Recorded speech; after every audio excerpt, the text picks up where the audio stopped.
Good afternoon, Suidlanders. How are you? We trust that you are very well. This is Suidlanders Week in Review. I wasn't able to do one last week, Friday, because it was Passover. And I had internet connection issues for about something like 8 days. I beg your pardon.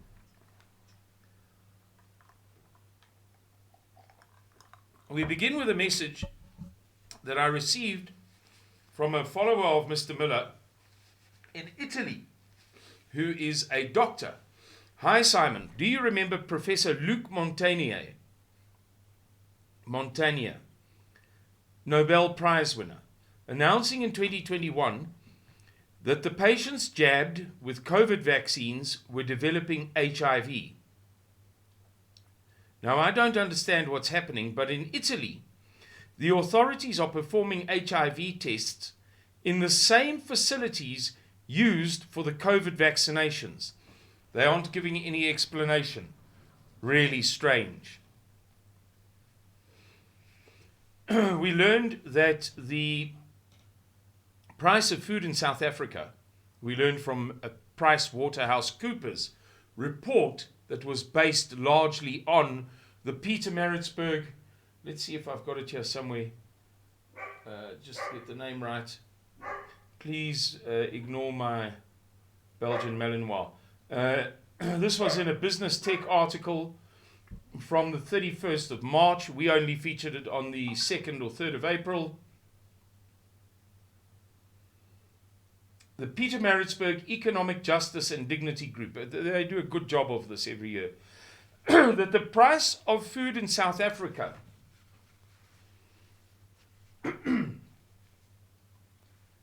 has increased by 20% over the last year.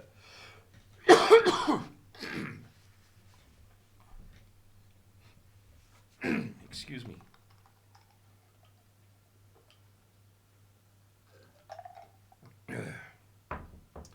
On the 3rd of April, we learned from RT.com that India is set to reduce the use of US dollars in cross-border trade, thereby joining China, Brazil, Iran, and Saudi Arabia in similar initiatives that are undermining the US dollar. Sanna Marin, the rock star Prime Minister of Finland, narrowly lost the Finnish elections to Petteri Orpo. Very, very close race. Petteri Orpo's Conservatives won by 0.7%. Nevertheless, it's a slender ray of hope. She was a wicked woman. We were told that Eskom was exempted from declaring irregular and fruitless spending in its accounts. And we made a video about that. Absolutely horrifying. The Treasury, the Ministry of Finance, says the intervention was not an attempt to evade transparency. Yeah. Saudi Arabia announced it would cut oil production by 500,000 barrels a day from May until the end of the year. And this is at a time when, excuse me, when demand for oil is increasing. So there's going to be a double price increase effect. Demand is increasing, so price must go up. Supply is decreasing, so price must go up again. AstraZeneca is being sued by victims of the COVID-19 jab in the UK. Nedbank's chief economist, Nikki Weimar, told us that the chance of grid collapse has increased. Very big thing. Joburg ratepayers could cough up 3 times. This is from the 3rd of April. Inflation rate with proposed property tariff hikes. They'll squeeze and squeeze and squeeze until there is nothing left.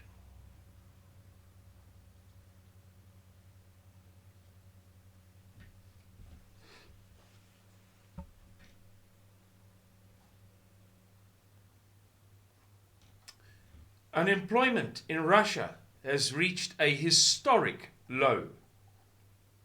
That from the 3rd of April too.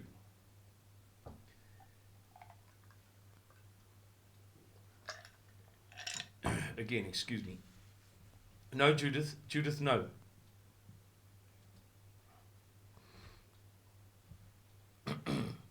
The US money supply. This is a highly technical and difficult to understand thing, but it's very important. The long and the short of it is that in the USA, money is drying up. And money is, of course, the lifeblood of any financial system and economy. Therefore, people are worried about the detrimental effect that the shortage of money is having. Why is it drying up? Because banks are not lending. And it has always increased every single year, every single month in, month out, from sometime in the 50s, if I'm not mistaken. The 1930s. So for the first time in 90 years, the USA is confronting such severity of money shortage. And it's a sign, well, a 90-year historic sign of the severity of the state of affairs in the US economy. Finland joined NATO. Another provocation, because they are a border country to Russia. The only country that is as far north as Russia, roughly speaking. You can make an argument of it. Arguably, actually, more far north. We learned from scientists that we are about 1 degree Celsius above the coldest that it's been in the last 10,000 years.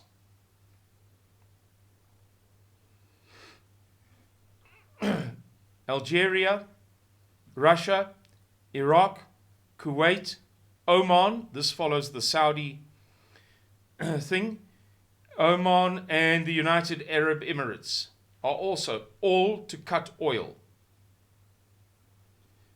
The likelihood is that we, here in South Africa, as everywhere else in the world, are going to suffer very high increases in the prices of fuel.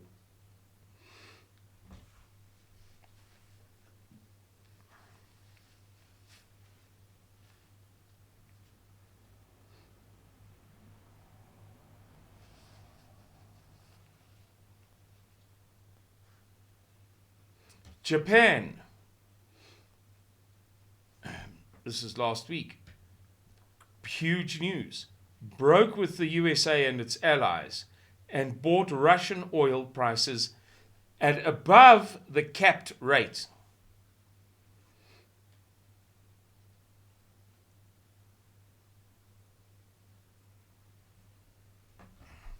We then learned, 4 days after the Finnish elections, that Petteri Orpo, the new Prime Minister of Finland, is in fact a World Economic Forum graduate, the Young Leaders Forum, I think it's called.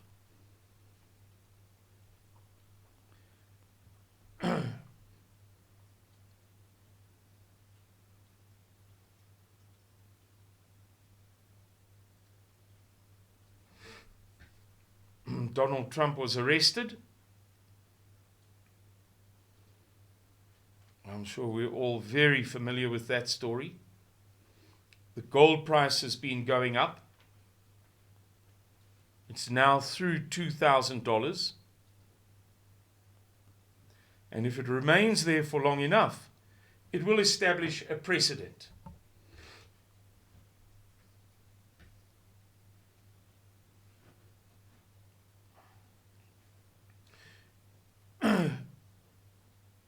on the 5th of April, we learned that Eskom was forecasting load shedding every single week for the next year. German mortgage lending collapsed by 54%.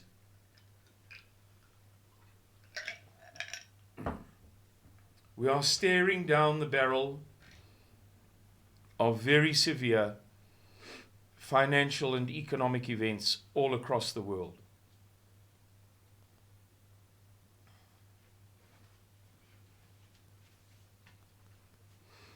Our government withdrew its stupid state of disaster, electrical state of disaster thing. Morgan Stanley was reported by finance.yahoo.com, Yahoo's finance section. Something worse than the great financial crisis, that is to say the 2008 financial crisis, for commercial real estate. There are trillions of dollars that are at stake here. Very severe thing. If you want to know more about it, just search yahoo.com, finance, Morgan Stanley, commercial real estate crisis.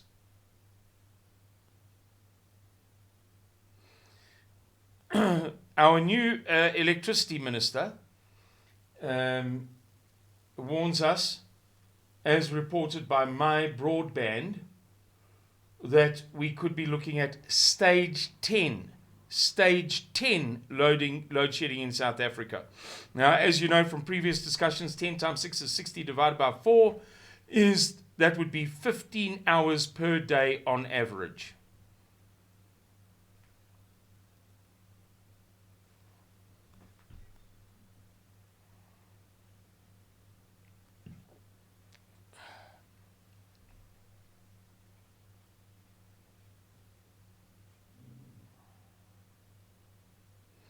South Africa was close to total grid collapse in February. We don't know the details, but apparently it was touch and go, as described by that Nikki Weimar lady from Nedbank's chief economist. I'm sure it'll come out in due course.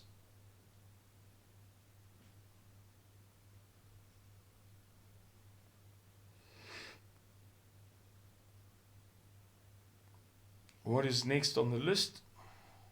We're trying to be brief and to the point on this double week in review. The events in France just continue. The barricades, the protests, the violence, the rioting, the police bashing the people. Aha! And then we had the collapse of the 7 towers, Eskom pylons, that led to the high tension cables falling over the N4. Thank you, African National Congress criminal syndicates. That's who's been doing it. That's what Daily Maverick revealed to us.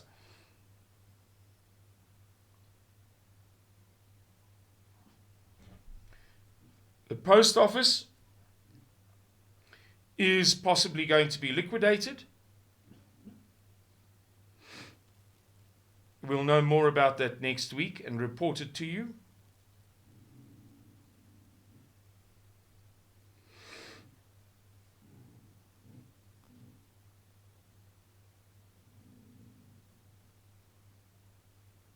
America has begun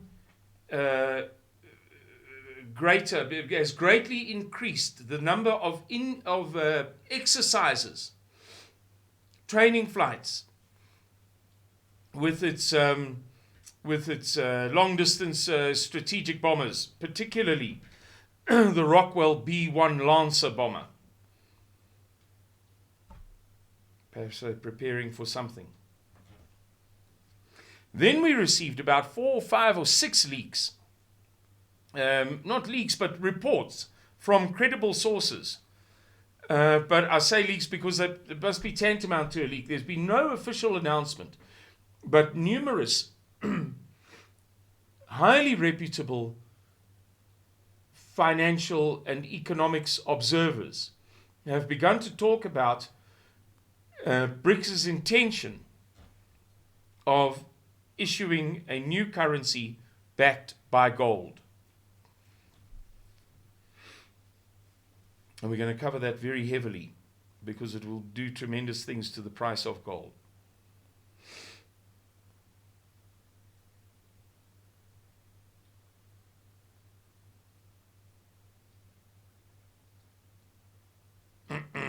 And then we learned that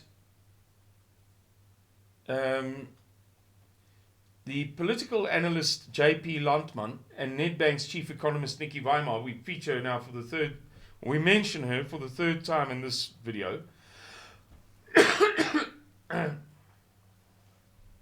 had said at this Nedbank Private Wealth webinar, this was a new thing that came out a few days after what Nikki Weimar had said about the narrow miss of, that we narrowly missed a total blackout in South Africa. So a few days later, another kind of leak comes out of what they discussed.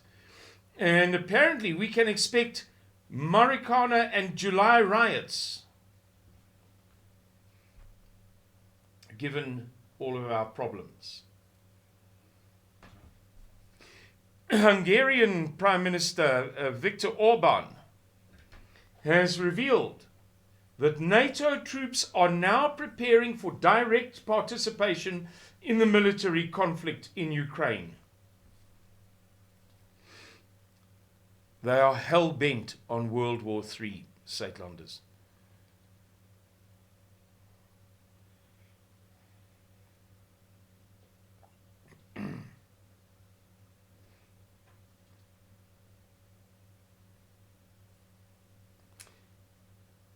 We discovered on Wednesday that at least 5 NATO countries already have special forces on the ground operating in Ukraine, not as advisors or anything like that, functioning, operating, doing their jobs.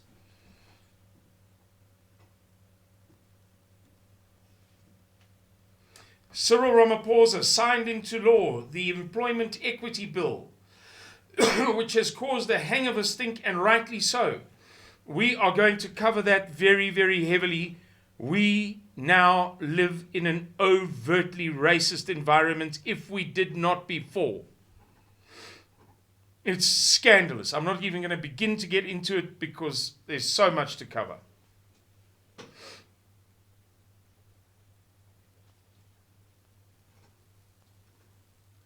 A Japanese island was evacuated, I beg your pardon, because of North Korean missile tests. And North Korea went offline, refusing to answer the red telephone, the hotline, from any country, as far as we know, for over a week. At last count, 8 days. Just didn't answer. So there was a frisson of excitement in the world of geostrategy and high diplomacy. And in that process, Japan announced the evacuation of an island, although it was later rescinded. Xi Jinping has now, for something like the 8th time in 9 months, urged his armed forces to prepare for actual combat. Actual combat.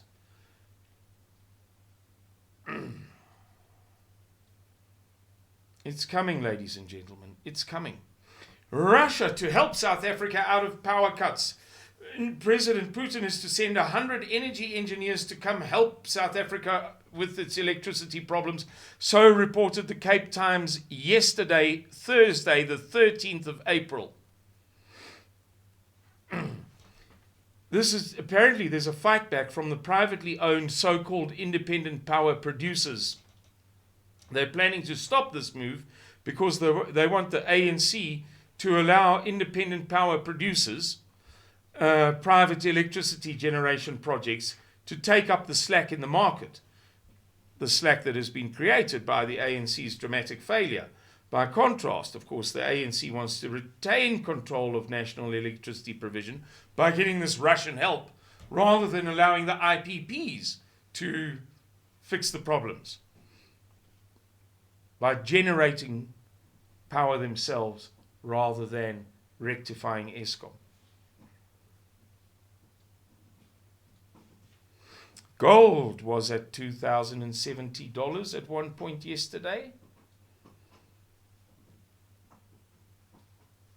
Marula Media, wees gewaarsku, donker winter wag.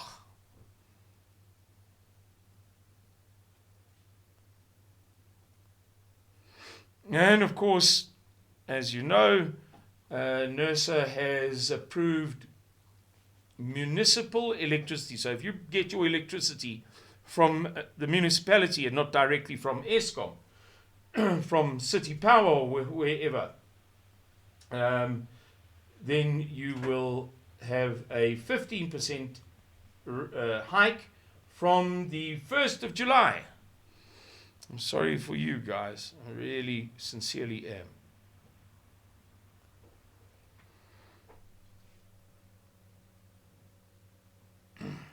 They arrested the guy who leaked the Pentagon leaks about how the US had been spying on the head of the United Nations and the Rekis. What do you call it? Special forces. NATO special forces troops on the ground in Ukraine and so on. Turns out to be a 21-year-old lighty. Shame.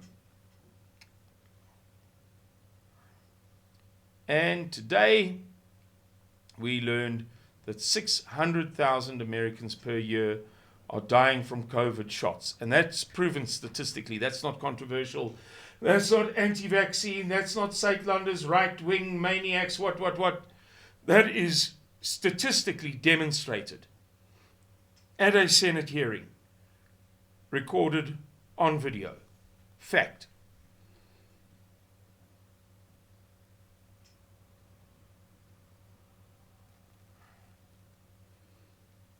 Righty-ho, that's about it, guys. Thank you very much for watching this video. I hope I've been able to be succinct enough, given that it covers 2 weeks.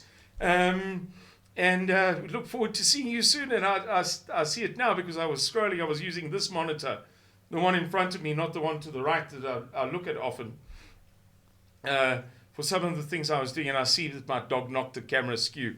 Oh, dear me. Anyway, have a lovely weekend. Goodbye and God bless you. Bye-bye.